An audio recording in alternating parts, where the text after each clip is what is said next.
Dear friends, till now, in the Patanjali Yoga Sutras, Patanjali has created a platform for Ashtanga Yoga. Last session, as you remember, Patanjali very clearly said that it is for the Ashuddhik Shaya and Jnana Dipti, Viveka Khyati, that there is a yoga ang anushthan. If you remember, we spoke about 7 layers of awareness in the last session, and ultimately each anga, each limb of yoga is giving an insight. Fundamentally, the insight is all about self-awareness. It is to differentiate the self from the non-self. So, avidya is the fundamental factor that is addressed in all the 8 limbs of yoga.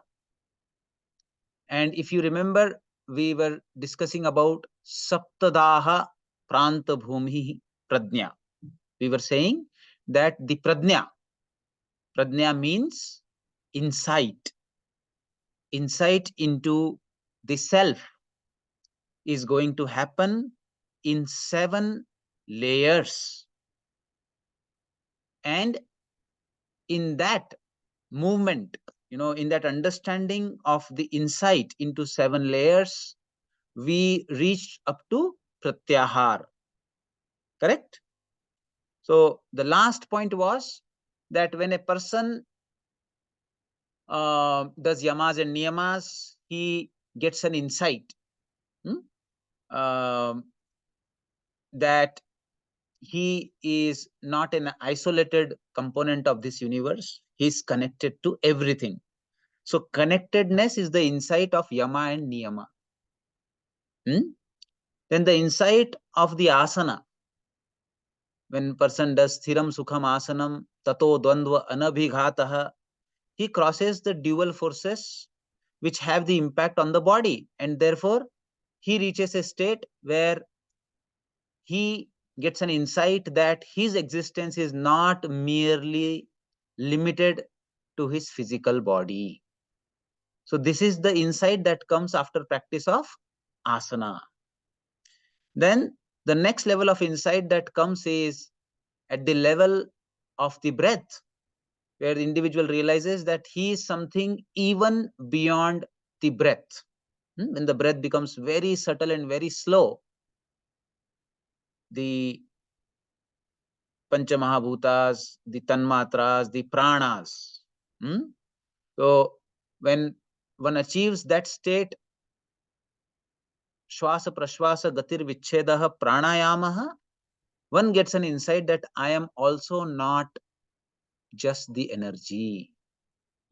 In a way, it is very interesting that it is the same discovery that Bhrigu does in Taittiriya Upanishad.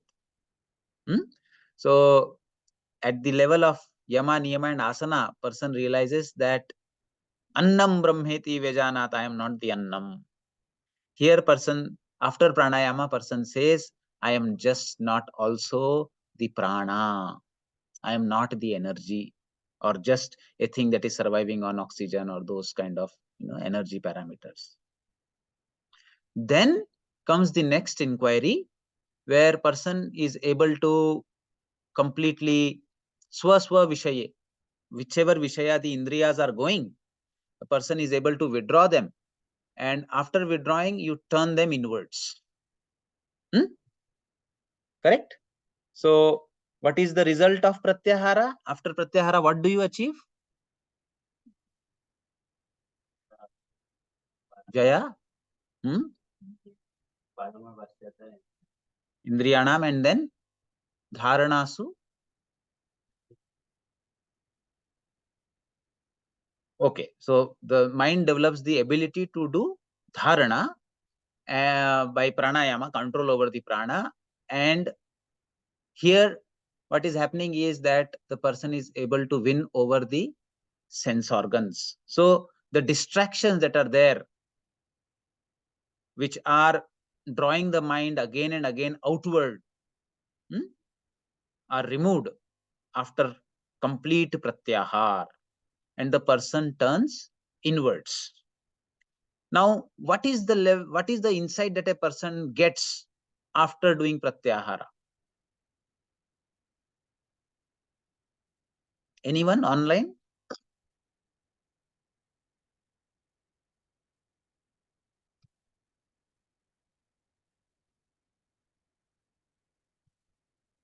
We are talking about, these 8 limbs of yoga, where we say that after each limb, person is getting a pradnya.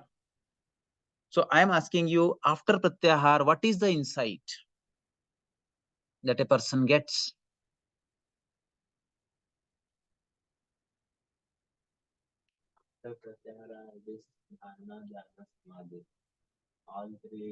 Are antaranga.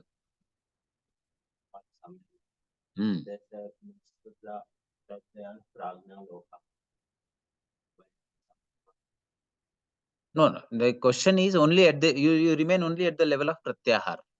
Person has turned inwards completely. He has got indriya jaya.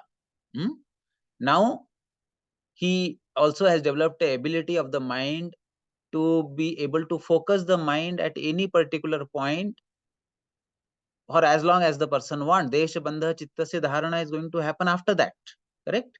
So in this particular phase, person gets the insight that the path of yoga is completely internal. Till now, there was an external inquiry. You were dwelling with the connections with the society. There were inquiries related to body, related to breath, whatever. The person keeps reading books. Till now also, till pratyahar also, person finds lot of enjoyment or insights from reading books, from reading various philosophies. But once a person reaches this particular state, he is not interested in any more books. He wants to now read the book of his own self. So till a person gets that insight, he is still at the level of pratyahar. He is still there. So completely he shuns away all the external inquiries. This is something that happened with Bhrigu also. Bhrigu went into the jungle, into the forest, and he was inquiring into the self, and he was doing an external inquiry. After Pranamaya Kosh, now what is the level that the science has reached, modern science? At what level is modern science right now? Which level of inquiry? Science has reached Manomaya Kosha? Yeah. Anybody online? The question is, where has the science reached in the inquiry in the Panchakoshas?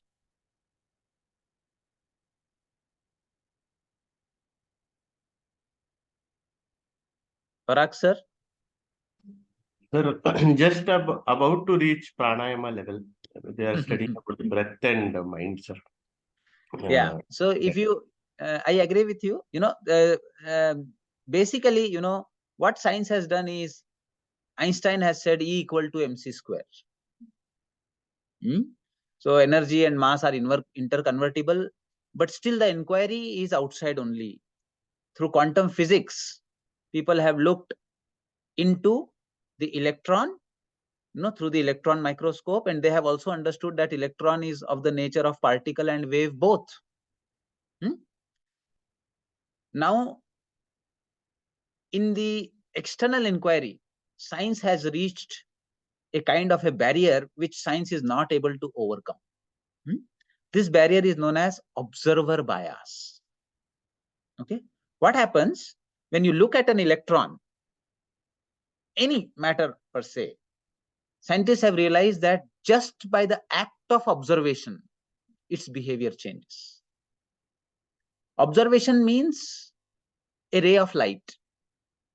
To see anything, whether you want to see it directly or you want to see it indirectly, you will require a ray of light.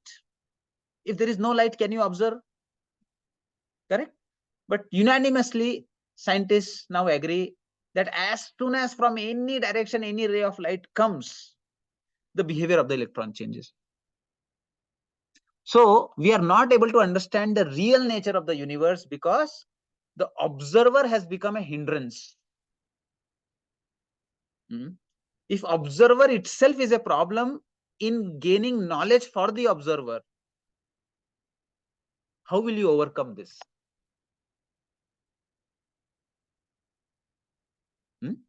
So this is something that the science is struggling.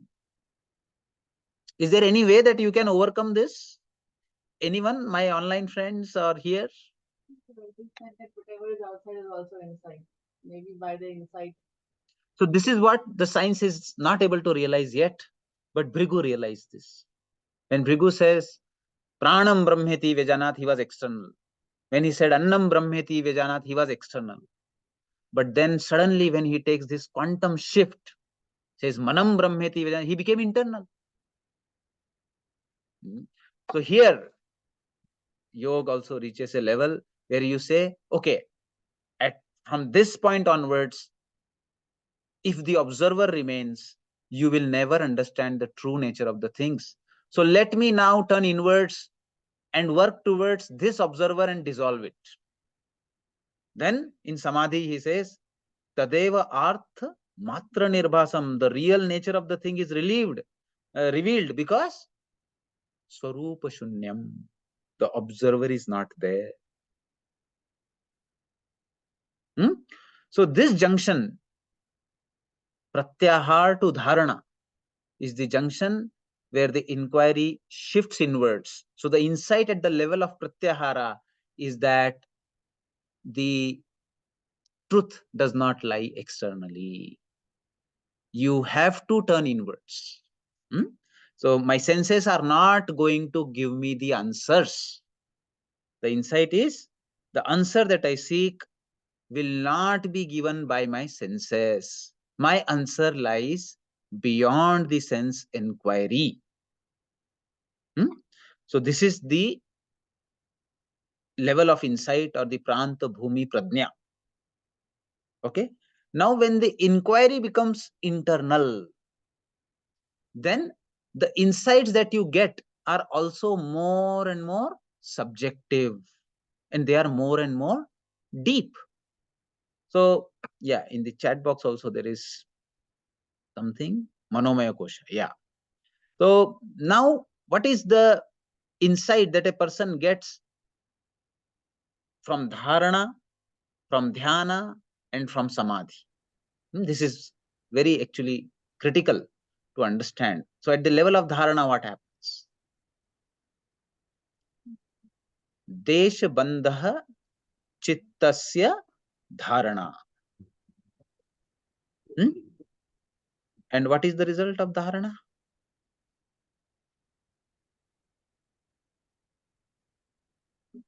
Not mentioned. He straight away goes to dhyana. Tatra pratyaya ekatanata dhyanam. So what is the insight that is coming between these two sutras? Desha bandha chittasya dharana. Mind getting locked up in a particular space. Concentrated is known as dharana, concentrated mind. And tatra pratyaya ekatanata, their effortless flow of the consciousness towards the object is dhyana.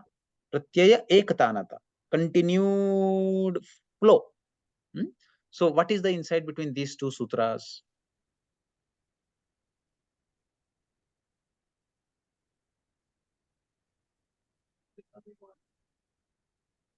One pointedness.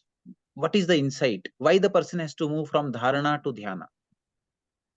See, basically underlying thread is I want my true self-awareness. I want to separate self from non-self. So which non-self is separated from self here?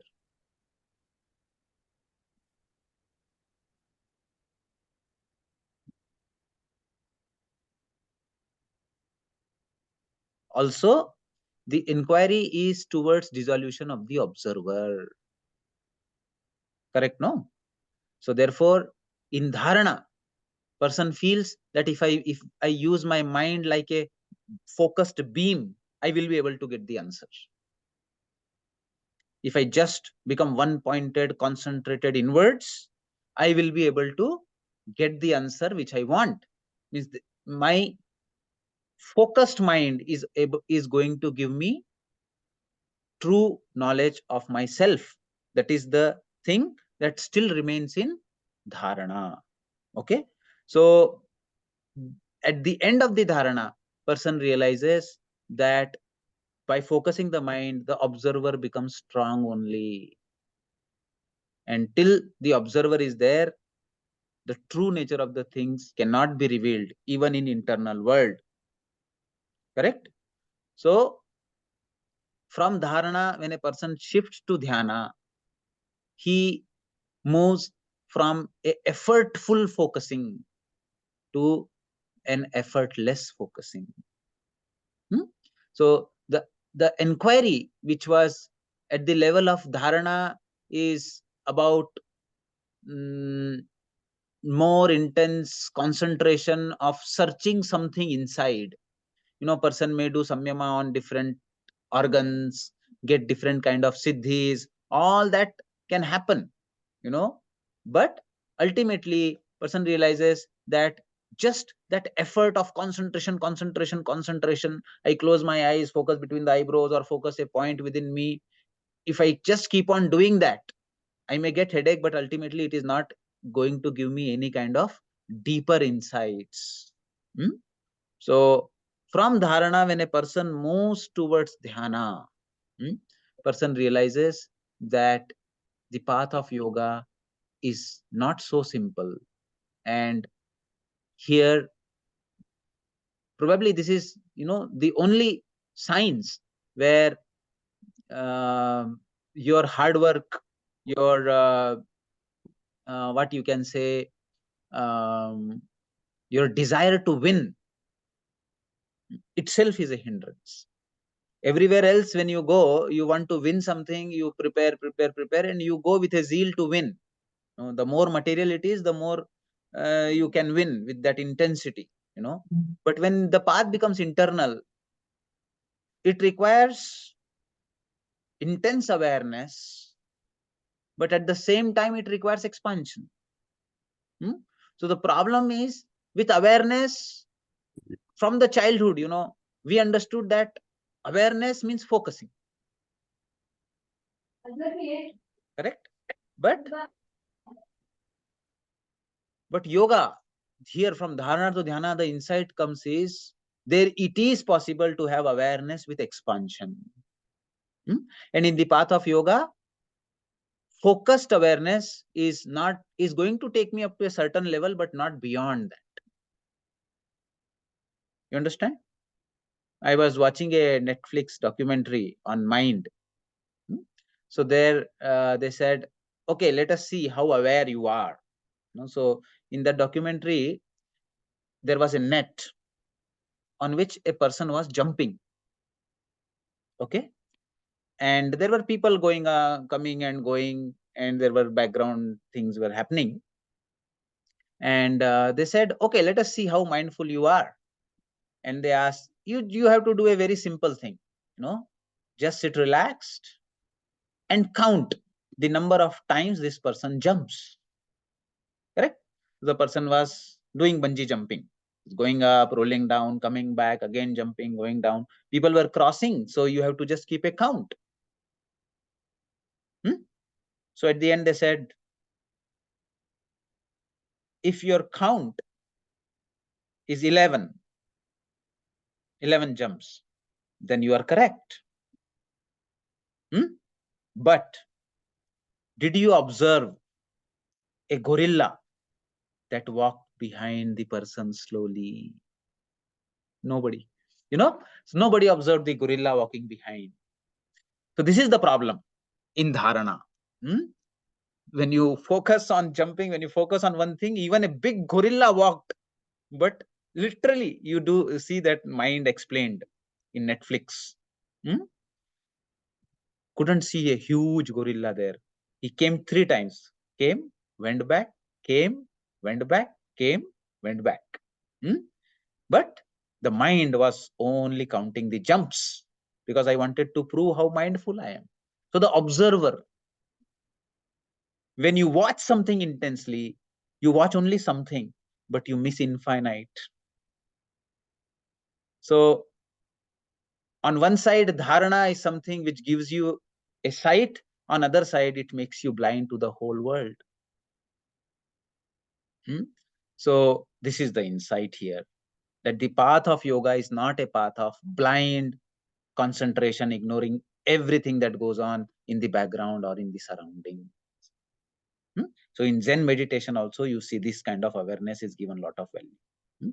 In fact, a shishya who is just one pointed, is considered as at a lower level than a shishya who is one pointed at the same time expanded. So with Dronacharya and Arjuna, this happened. He says that what you can see to everybody, but Arjuna could see only the eye of the bird.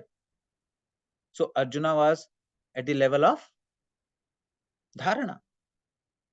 He was at the level of dharana. And that gave him mastery over the vidya of archery. So he became Sarva Shrestha Dhanurdhara just by reaching up to the level of dharana. Yes, you can. If you reach the level of dharana, you will get vidyas. But Yoga Shastra considers all these as avidya.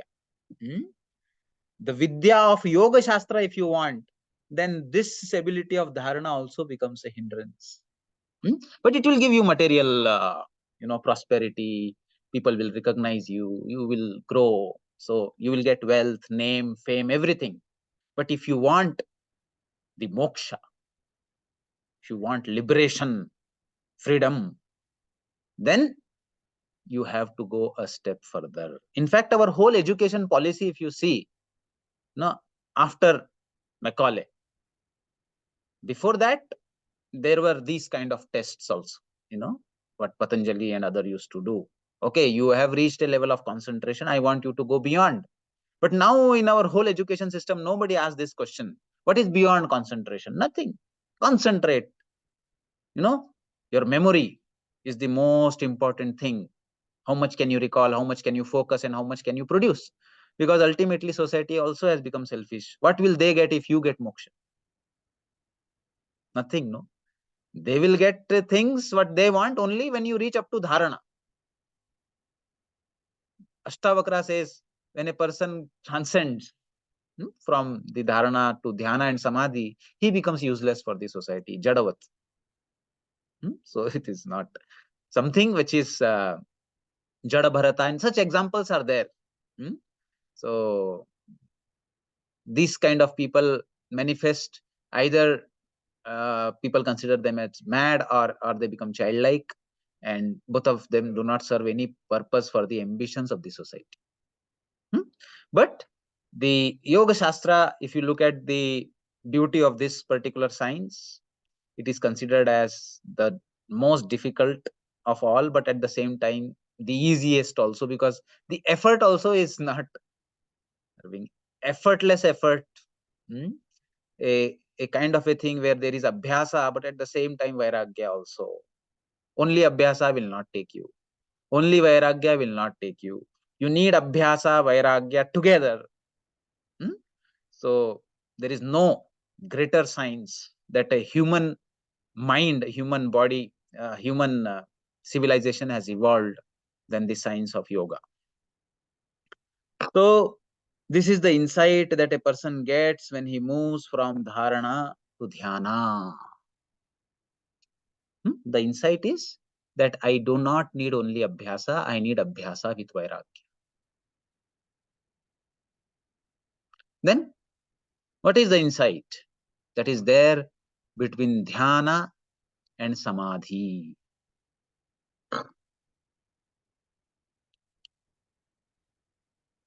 What is the insight? that a person gets between dhyana and samadhi.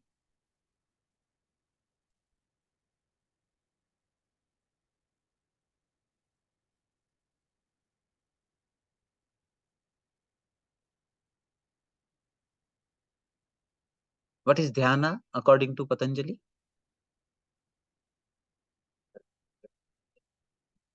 Ektanata dhyanam. In dharana, awareness was locked at a particular point. So the person was blind to rest of it. When you do trataka, you look at a flame, you do not see the wall. But in dhyana, there is a flow of the consciousness towards the object. There is one pointed awareness, but at the same time, there is also non-attachment. That's why there is a flow. When you get too attached with the object, you become blind to rest of it, the background. Then flow cannot come. When does flow come? Flow come when there is an awareness, but at the same time there is detachment. When there is abhyasa, but at the same time there is vairagya. Then only the flow can come. Do you understand what is the meaning of flow?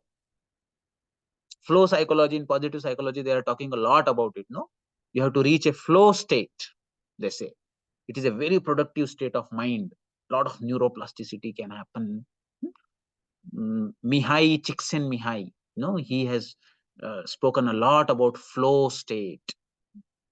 He says that when your preparation matches the challenge, when you are underprepared and challenge is too big, you cannot reach a flow state because you will not even dare to stand.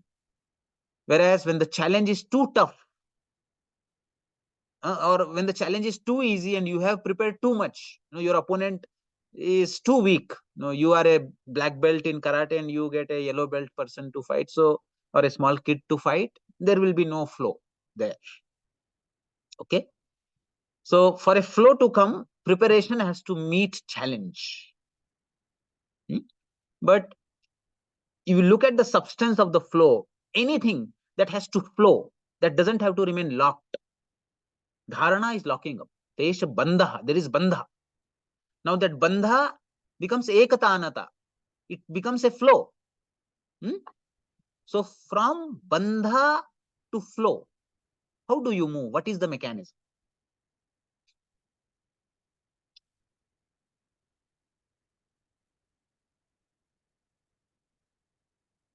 Anything, say water is locked at a place. If water has to flow, what is the mechanism there?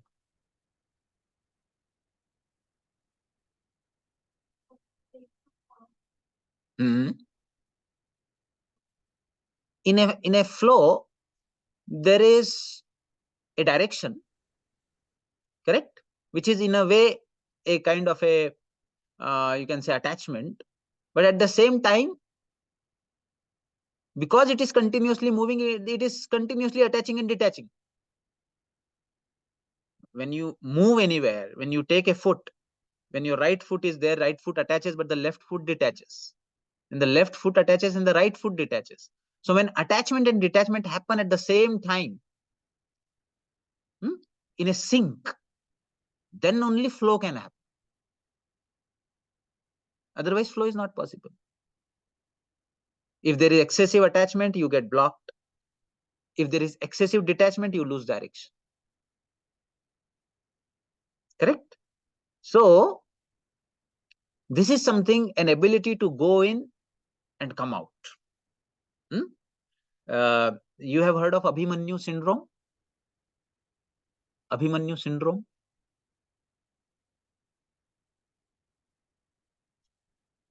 Anyone online? Abhimanyu syndrome? He only knew how to go inside, but couldn't come out of that. So Abhimanyu, in the womb of his mother, he heard when Arjuna was describing how to pierce a Chakravyuh. And he was, people say that even greater than Arjuna. His skill, he was trained by Krishna himself.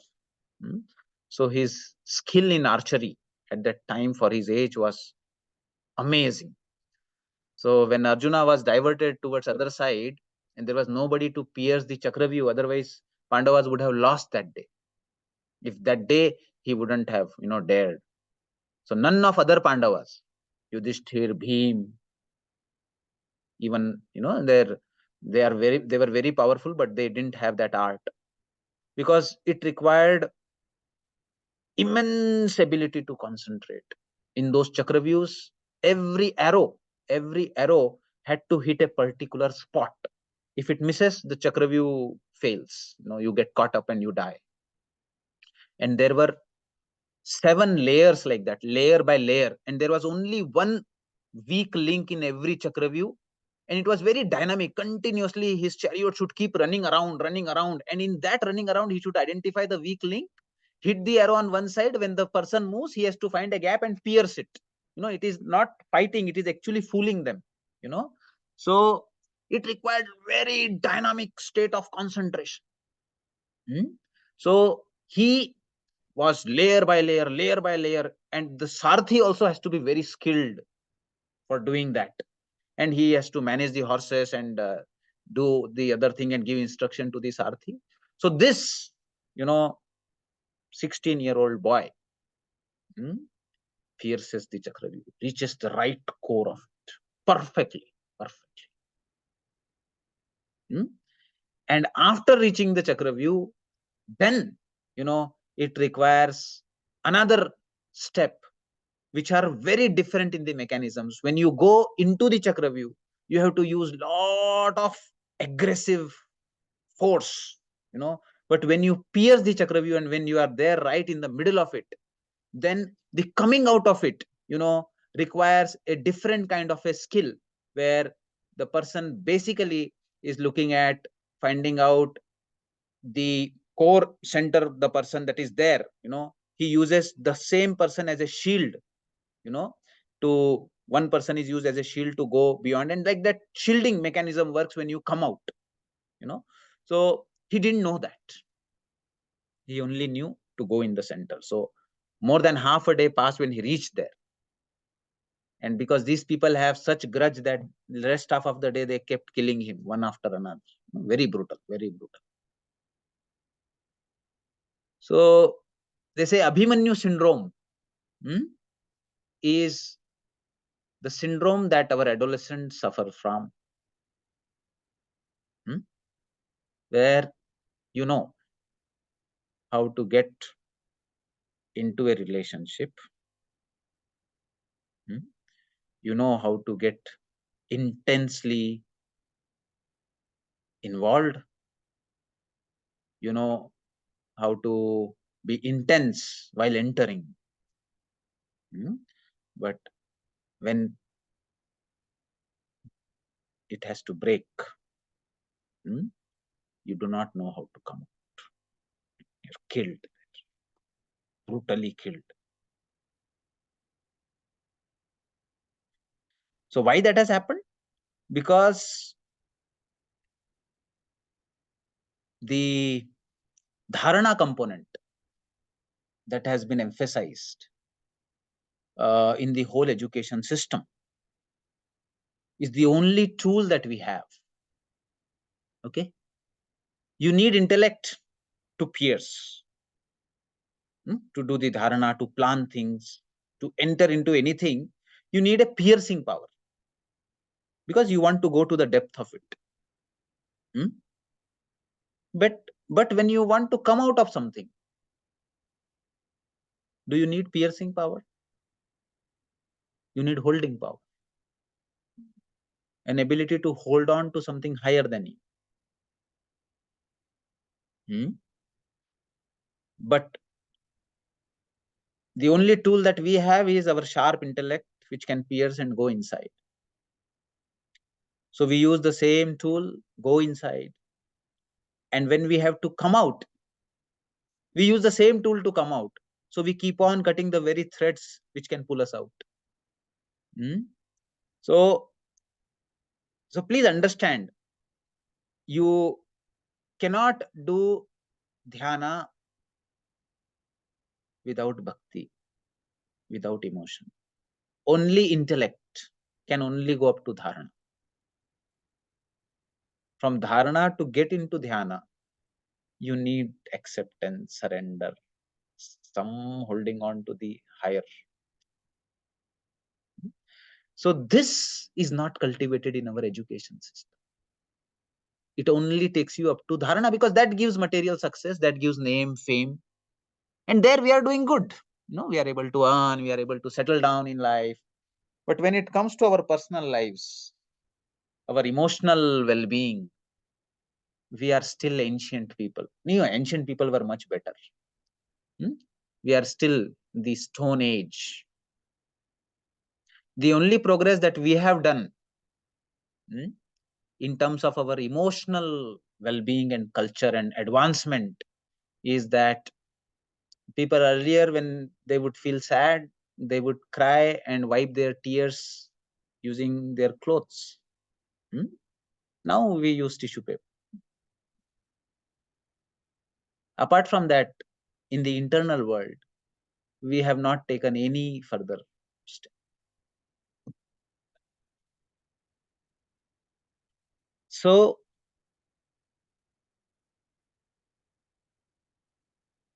the very ego which took a person from yama, niyama, the ego of being a satyachari, ahimsachari, brahmachari, the ego of being able to sit still without moving, the ego of being able to control the prana, the ego of being able to control the senses, jitendriyam, the ego of being able to develop a mind that can focus, concentrate, pinpoint. Now that ego has to dissolve. Now you have to surrender all that you have gained. Then only the flow will start. Otherwise, you will be locked. So not only kids, I have seen amazing stalwarts in science, Harvard scientists. You ask them anything intellectual, they will, in a second, they will just pierce it. But when it comes to Bhakti Yoga, how to cultivate faith, how to trust, how to believe, they don't know.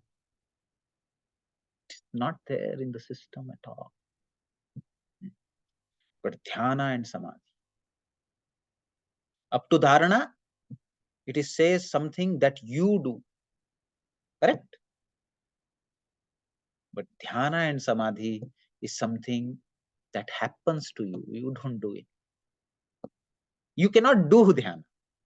You can do dharana. If I am sitting at a place and I want the wind to blow, and if my windows are closed, even if nice breeze is blowing outside, will it come inside? No. So at the most, what can I do? I can keep my window open. But does opening of the window guarantee that a breeze will come? When will the breeze come? Who will decide? Who will decide? Is it in my hand? So up to dharana, you can go and keep your window open. But after that, it may be whole day, it may not, or it may be just the next moment. But nothing is in your hand. So dhyana and samadhi is something that happens to you. So the beauty is the very ego that took you so high, you have to let go of that. You have to get into a mode where you say that whatever I achieved is actually not my achievement. It is some grace that has happened to me. Otherwise, I am powerless. You have to realize that.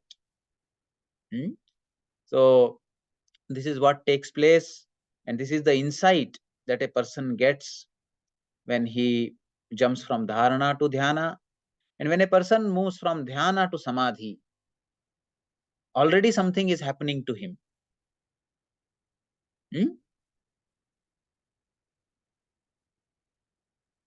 And then in samadhi, the wind that blows becomes so intense that the person who is feeling the breeze himself is blown away.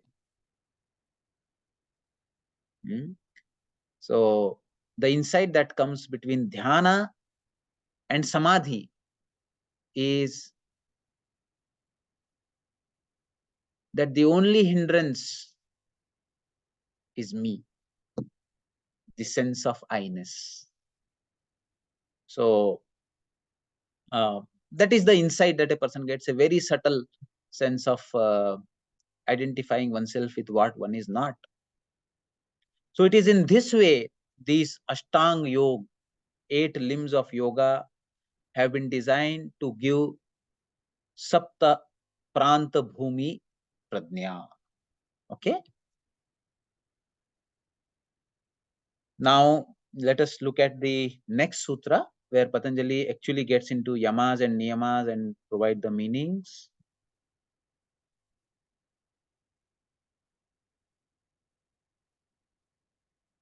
Yes. So what are the pancha yamas?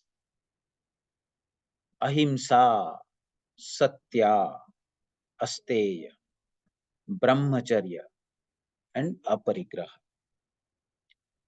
So literally, as we understand them, Ahimsa is non-violence, Satya is being truthful, Asteya is non-stealing, Brahmacharya. What is the meaning of Brahmacharya? Celibacy means what?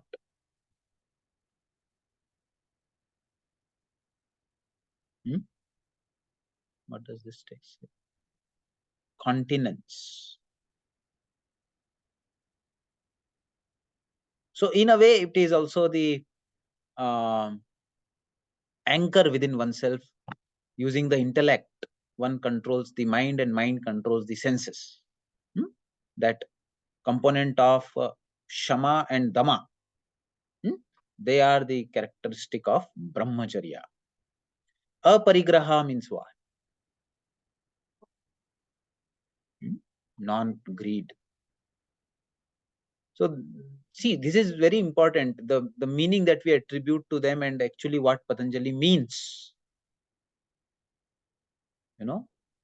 So Pargrahya, what belongs to other, one doesn't want it, and there is Grahya means holding on. So holding on to something strongly with attachment, inability to let go. Now, one very important thing to understand with yamas is that they are not only behavioral, they are cognitive also. So whatever yama you say, it is not only the kaya, it should be vacha also, and it should be manasa also. So then only you can say that the yama, the condition has been fulfilled, when the yama is happening at the level of kaya, vacha, and manasa, body, speech, and thought. If you would not do at the level of kaya, but do it at the level of thought, that is not yama. Now, this is very important here, because when we go to the next sutra, Patanjali describes the 5 niyamas, and after that, Patanjali says a very important thing. Patanjali talks about vitarka badha. Patanjali says, just quickly, just look at it. I think he will go in the depth of it now, for now.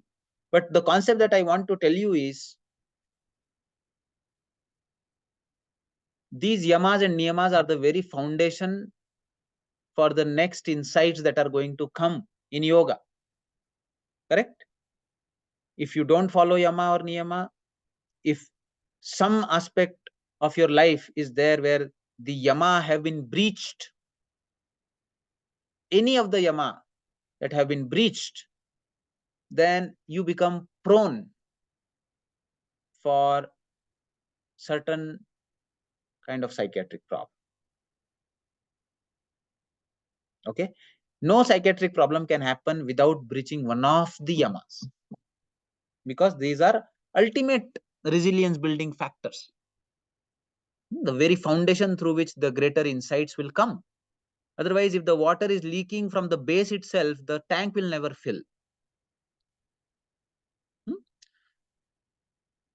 So what we do here, is any patient who comes to us, we can do this simple exercise. This is subjective. It is for your own insight. So take a paper and a pen and just honestly, rate yourself from 0 to 10. Okay. 0 means that this particular yama has never been broken, okay, in your life. And 10 means this is the yama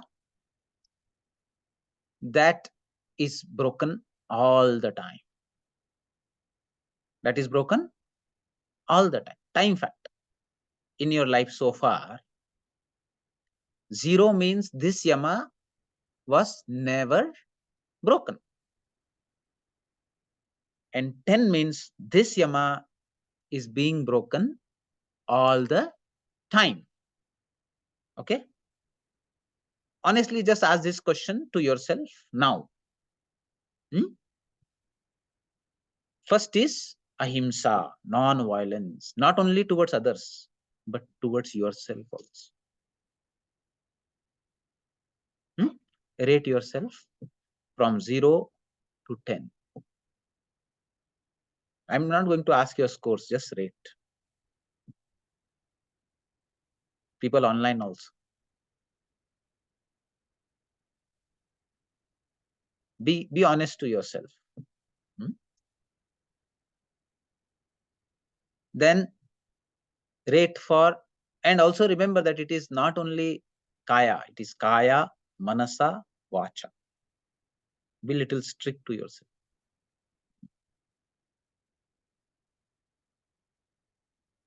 Satya.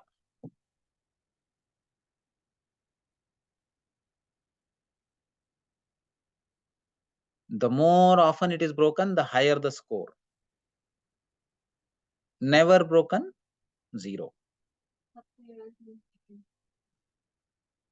Speaking truth, behaving the way you think, observing what you say, you do, what you think, you say. Satya means pure Satya, everything Satya, one line. उसमें कोई ऐसा घुमावदार नहीं है, सीधा line है.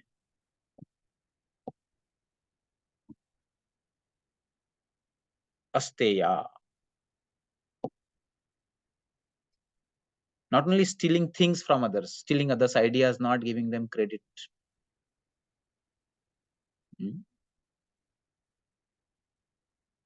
In fact, all the time we steal, always whatever we speak is from Patanjali, Yoga Sutra and Bhagavad Gita only. But we forget to acknowledge. Asteya.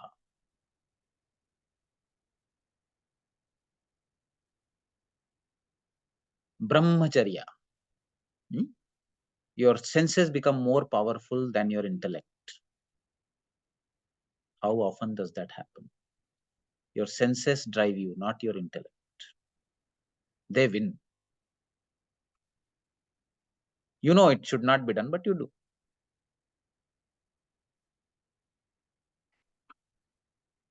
And aparigraha. You hold on to things.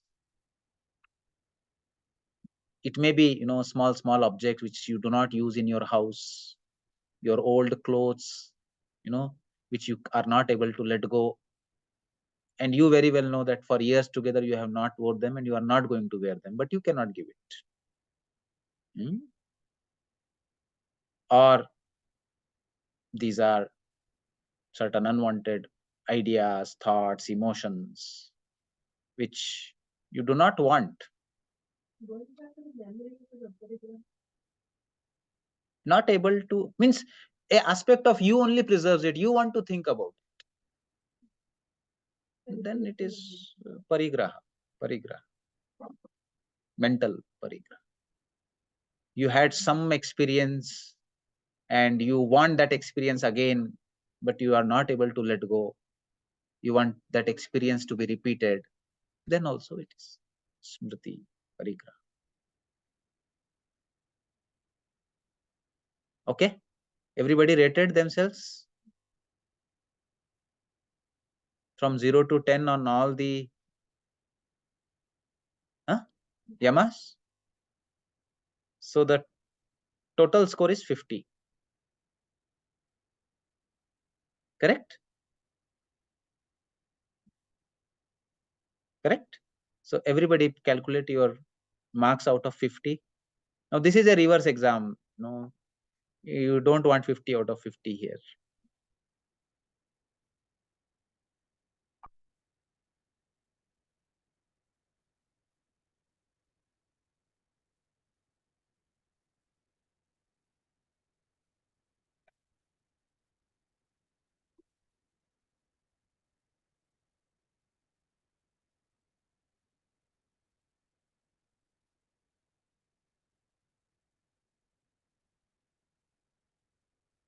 Okay, my marks are 35,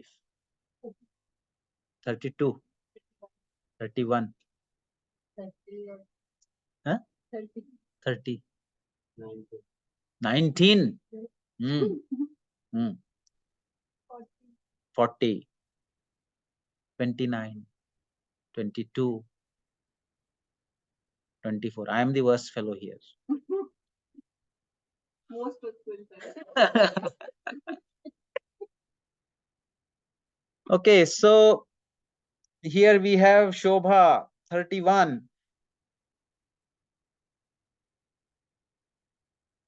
So this is known as Pratipaksha Bhavana, ability to reflect onto one's own behavior from the, the benchmark of yamas. Now, look at your scores and see which of these yamas carries the maximum score, which is contributing the most. Okay? And now look at the mental problem that you suffer from. And you will see that this is the yama which is not allowing you to have peace in your life. And all the effort that you are doing so far is superficially pacifying, diverting yourself without working on this yama. Till you reduce your score on this yama, there is no further growth for you. No matter how much asana, pranayama you do. So this is known as Pratipaksha Bhavana. These are Vitarka Badhas. These are Vitarka Badha, which are not allowing you to have progress on the path of yoga. Patanjali further says, we will discuss this later also. He says that any Vitarka Badha that has to happen, it is happening fundamentally in depth from three emotions. Lobha, Moha, and Krodha. Correct? Inner greed, Lobh. Moha, excessive tendency to attach, infatuation. And third is anger. You understand? So now you identify which of these three emotion is contributing to breaking of your yama. The most important yama, the most common yama that you break. Which of these emotion is contributing to that? Lobha or moha or krodha? You understood or not? You identified that one yama gets maximum score in among 5 for you. There may be one yama which is your weakest link, which has got highest score. Now go back and find out what is contributing to breakage of that yama, whether it is lobha, whether it is moha, whether it is krodha. Okay? For me, it is moha. For you? Moha and lobha equal, you think? Krodha and moha. Moha and krodha. Moha and krodha. What is contributing to the highest score that you got?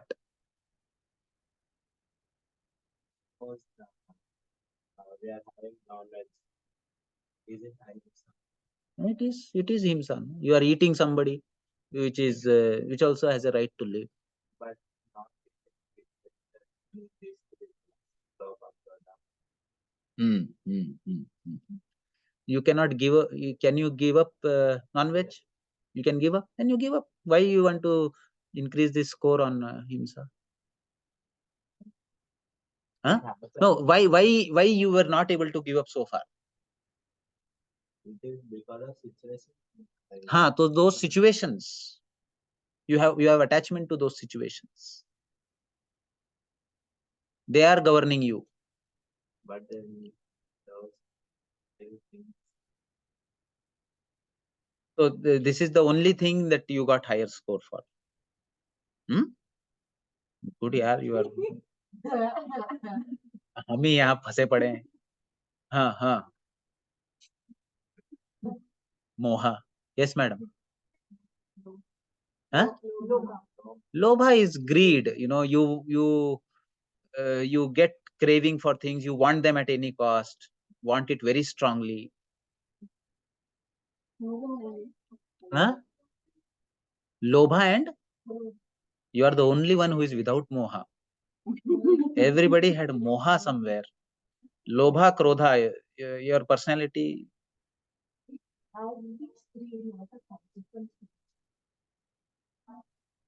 See, they may be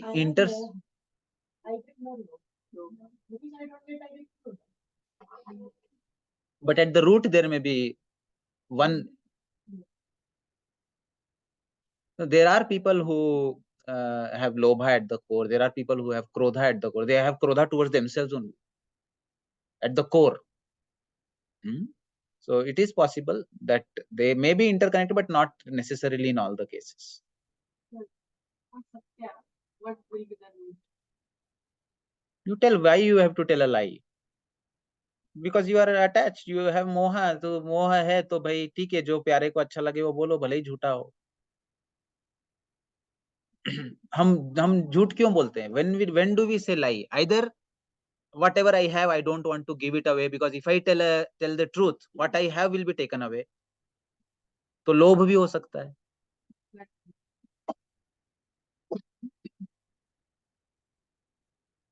मुझे मेरा name, fame, पैसा, position या जो भी चाहिए, अगर मैं सच बोलूंगा तो चला जाएगा. तुम्हें इंटरव्यू में हम कितना झूठ बोलते हैं? सब चीजों के लिए एग्री करते हैं. So this is the therapeutic application of Patanjali's Yoga Sutra in psychotherapy. This insight development, identifying the root emotion, and then motivating the person to work on it, because all of us want to grow. अगर इतना clearly दिख रहा है कि life में ये problem कर रहा है, तो कुछ करो भाई उसके लिए. And the beauty is awareness itself is the thing, because the power of being able to watch it. आपको कुछ करने की एक्चुअली जरूरत है नहीं, देख लिया काफी है, क्योंकि देखते से उसका पावर खत्म हो जाता है. सो द दृश्य शक्ति, सिर्फ देख लो ये मोह है, खत्म. मोह है ही नहीं. फिर आपने देख लिया मोह है तो मोह है कहाँ? आप जीत गए. लोभ दिख गया, फिर लोभ कहाँ है? अब तो आप दे दोगे. लेकिन जब दिखता नहीं है तब पावरफुल है, दिखता है तो उसमें कोई दम है ही नहीं. So that is why the watching is considered as power. दृश्य शक्ति कहा जाता है, क्योंकि ये उस पुरुष से आता है जो इन सारे क्लेशों से अगेंस्ट है. वो देख रहा है, इसलिए you are the ultimate. So now, this session itself can be a life transforming session for you. Because from now on, whenever you are in it, you will observe it. And as soon as you observe, it disappears. You cannot do it with open eyes. It is not possible. If you want to do it, you have to either deliberately close your eyes. आपको आंखें बंद करके ही पाप होगा, आंखें खोल करके नहीं हो सकता. पुण्य कर्म, शुक्ला शुक्ला, ये सारे इसके ऊपर. So please contemplate on these thoughts. We will discuss again next week. Let us end the session. Yogena chittasya padena vacham malam sharirasya cha vaidyakena yopaakarotam pravaram muninam Patanjalim pranjaliranatosmi. We bow down to the sage Patanjali, who gave us the science of yoga for the purification of chitta, Ayurveda for purification of the body, and Sanskrit grammar for the purification of speech. Om Shanti Shanti.